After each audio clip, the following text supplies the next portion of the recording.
25 अगस्त 2017 को पंचकुला में गुरमीत राम रहीम, जो कि डेरा सच्चा सौदा का मुखी है, उसे सजा सुनाई गई, जिसके बाद डेरा प्रेमी भड़क गए और हिंसा हुई। वो तारीख आज भी याद है, क्योंकि अभी तक जो यहाँ के पीड़ित थे उस वक्त दंगे के दौरान उन्हें मुआवजा नहीं मिला है। इस मामले में अब पंजाब और हरियाणा हाई कोर्ट ने एक नई बेंच का गठन किया है, जो कि अब मामले की जांच करेगी दंगों से प्रभावित लोगों को मुआवजे को लेकर। इस बेंच में आपको बता दें, जस्टिस अरुण पल्ली, जस्टिस विनोद एस भारद्वाज और जस्टिस विक्रम अग्रवाल के बेंच ने डेरा मुखी को इस सारे मामले में पक्ष रखने का मौका देते हुए 4 हफ्तों का समय दिया है और हाईकोर्ट ने मामले पर अब 5 अप्रैल के लिए सुनवाई तय की है। 7 सालों से 7वां बेंच है जो इस मामले की सुनवाई कर रहा है। डेरा मुखी की तरफ से सीनियर वकील अशोक गरेवाल ने कोर्ट में कहा कि उन्हें इस मामले में पक्ष रखने का मौका नहीं दिया गया। हाईकोर्ट इस मामले में साल 2017 से सुनवाई कर रहा है और उन्हें अपनी बात कहने का अवसर नहीं दिया गया। इससे पहले कोर्ट मित्र वरिष्ठ वकील अनुपम गुप्ता ने हाईकोर्ट को सुझाव दिया था कि हर जिले के सेशन जज की अध्यक्षता में अलग अलग ट्रिब्यूनल बनाए जाए या हाईकोर्ट के किसी रिटायर्ड जज की अध्यक्षता में एक ट्रिब्यूनल बनाया जाए। इस पर विचार किया जाना चाहिए। आपको बता दें कि इस घटना से प्रभावित लोग बीमा कंपनियों से मुआवजा ले नहीं पा रहे, क्योंकि मामला कोर्ट में विचाराधीन है। मुआवजे के भुगतान पर ट्रिब्यूनल गठन की मांग पर सुनवाई विचाराधीन है। हाईकोर्ट इस मामले में 24 अगस्त 2017 से सुनवाई कर रहा है। लगभग 7 साल से 7वां फुल बेंच इस मामले की सुनवाई में लगा हुआ है।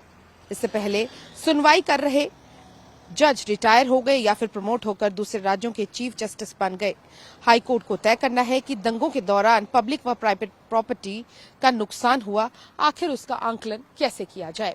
यह हिंसा न सिर्फ हरियाणा में बल्कि दिल्ली, यूपी और साथ लगते कई राज्यों में जो है ये हिंसा देखने को मिली थी। इस हिंसा के दौरान जहां पर 30 से ज्यादा लोगों की मौत हुई थी, 300 लोग जो है जख्मी पाए गए थे, लेकिन अभी भी उन लोगों को मुआवजा नहीं मिला है, जिसको लेकर लगातार हाई कोर्ट में सुनवाई चल रही है और अब एक नया बेंच बना है जिसमें 5 अप्रैल को सुनवाई होनी है।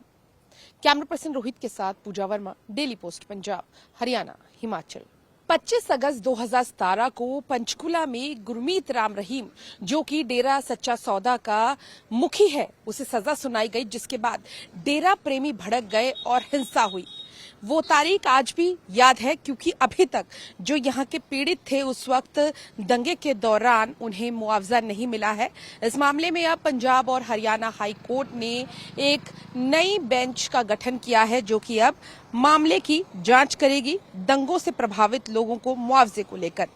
इस बेंच में आपको बता दें, जस्टिस अरुण पल्ली, जस्टिस विनोद एस भारद्वाज और जस्टिस विक्रम अग्रवाल के बेंच ने डेरा मुखी को इस सारे मामले में पक्ष रखने का मौका देते हुए 4 हफ्तों का समय दिया है और हाईकोर्ट ने मामले पर अब 5 अप्रैल के लिए सुनवाई तय की है। 7 सालों से 7वां बेंच है जो इस मामले की सुनवाई कर रहा है। डेरा मुखी की तरफ से सीनियर वकील अशोक गरेवाल ने कोर्ट में कहा कि उन्हें इस मामले में पक्ष रखने का मौका नहीं दिया गया। हाईकोर्ट इस मामले में साल 2017 से सुनवाई कर रहा है और उन्हें अपनी बात कहने का अवसर नहीं दिया गया। इससे पहले कोर्ट मित्र वरिष्ठ वकील अनुपम गुप्ता ने हाईकोर्ट को सुझाव दिया था कि हर जिले के सेशन जज की अध्यक्षता में अलग अलग ट्रिब्यूनल बनाए जाए या हाईकोर्ट के किसी रिटायर्ड जज की अध्यक्षता में एक ट्रिब्यूनल बनाया जाए। इस पर विचार किया जाना चाहिए। आपको बता दें कि इस घटना से प्रभावित लोग बीमा कंपनियों से मुआवजा ले नहीं पा रहे, क्योंकि मामला कोर्ट में विचाराधीन है। मुआवजे के भुगतान पर ट्रिब्यूनल गठन की मांग पर सुनवाई विचाराधीन है। हाईकोर्ट इस मामले में 24 अगस्त 2017 से सुनवाई कर रहा है। लगभग 7 साल से 7वां फुल बेंच इस मामले की सुनवाई में लगा हुआ है। इससे पहले सुनवाई कर रहे जज रिटायर हो गए या फिर प्रमोट होकर दूसरे राज्यों के चीफ जस्टिस बन गए।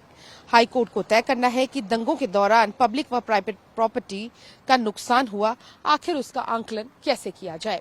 यह हिंसा न सिर्फ हरियाणा में बल्कि दिल्ली, यूपी और साथ लगते कई राज्यों में जो है ये हिंसा देखने को मिली थी। इस हिंसा के दौरान जहां पर 30 से ज्यादा लोगों की मौत हुई थी, 300 लोग जो है जख्मी पाए गए थे, लेकिन अभी भी उन लोगों को मुआवजा नहीं मिला है, जिसको लेकर लगातार हाई कोर्ट में सुनवाई चल रही है और अब एक नया बेंच बना है जिसमें 5 अप्रैल को सुनवाई होनी है। कैमरा पर्सन रोहित के साथ पूजा वर्मा, डेली पोस्ट पंजाब, हरियाणा, हिमाचल।